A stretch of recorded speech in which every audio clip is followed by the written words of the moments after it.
Join me as I bring you a roundup of the week's news. Okay then, first, and lots of people are calling for green energy so that we can prevent the damage from climate change. However, a negative has come out of this in one country. In Germany, their wind power capacity has almost doubled, but Germany's push for wind power has now been linked with a negative, rising energy bills. Most wind power generated for the country is in the sea, meaning long distances for electricity to travel, causing prices to ramp up. Okay, moving on, and 3 children, Zoe, Finn and Etty, have all received bionic arms recently. They're calling the bionic arms the best Christmas present ever. The arms they have received allow the children to perform many things they wouldn't otherwise be able to do. For example, tying shoes, riding bikes and handstands. Around £40,000 was raised by the families with contributions from organisations. What Christmas magic that is. Next, environment news, and Barnacle Bill, a loggerhead turtle, washed up on Guernsey's coast last year and was taken in by Guernsey Society for the Prevention of Cruelty to Animals, or the GSPCA. Well, recently, Barnacle Bill was transported to Sea Life Brighton and will soon be escorted by the Royal Navy to warmer waters. What a good story that is.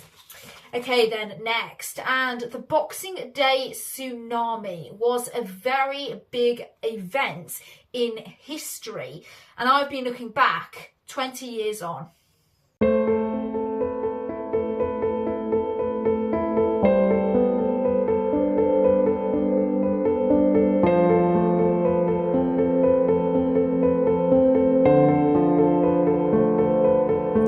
This week marks 20 years since the horrendous disaster of the Boxing Day Tsunami. So, here at Notorious News, we're looking back at what happened.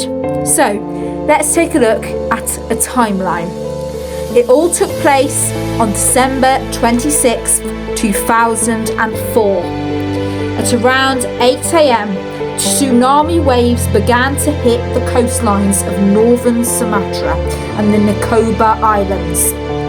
At 8:15, waves reached the coast of Sumatra and they caused a lot of destruction.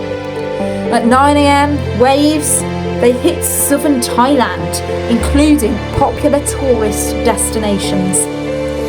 At 10 a.m, tsunami waves reached the coastlines of India and Sri Lanka. At 11 a.m, waves hit the Maldives and they caused a lot of devastation. And at 2 p.m, the tsunami it reached the eastern coast of Africa, affecting countries such as Somalia. The next day, on December the 27th, the full scale of the disaster became apparent to people as entire communities had been wiped out.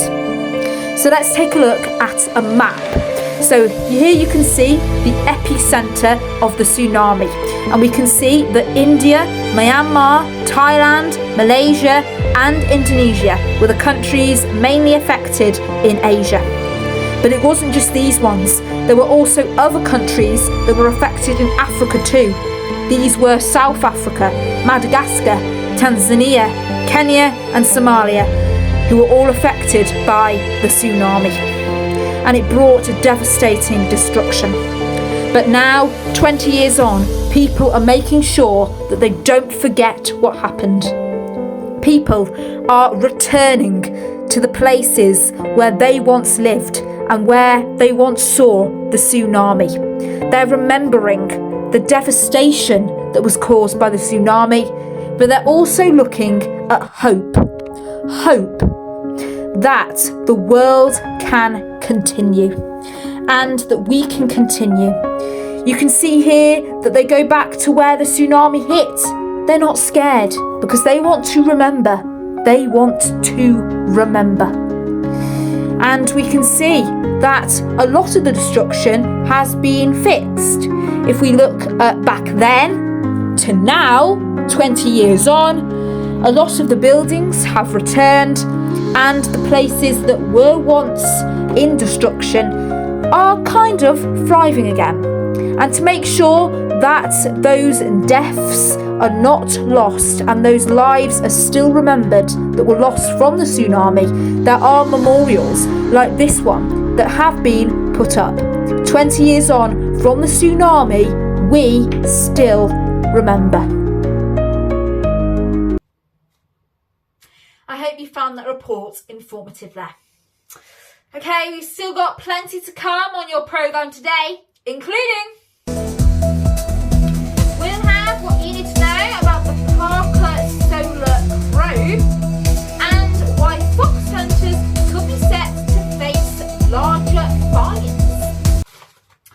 Okay, but next, and the Royal Society for the Prevention of Cruelty to Animals, or the RSPCA's president, Chris Packham, has resigned from his role as president. It's after there was animal cruelty in RSPCA assured slaughterhouses. Former leader of the Green Party, Caroline Lucas, who was vice president of the RSPCA, has also resigned due to the charity's failure to act on the allegations. Next, space news, and the Parker Solar Probe has made history. The NASA spacecraft is the closest to the sun than any human-made object ever. The aim of the probe is to help understand the sun's atmosphere. The spacecraft had to go through high temperatures, managing with its heat shield. The data sent back to Earth will be useful in finding more information about the sun. Moving on, and lava fountains of up to 260 feet have took place in Hawaii recently after a volcano erupted there this week. There have been no threats to people with the eruption confined to Hawaii Volcanoes National Park. However, VOG, the word for volcanic smog, has been a concern for people, specifically for those with respiratory issues.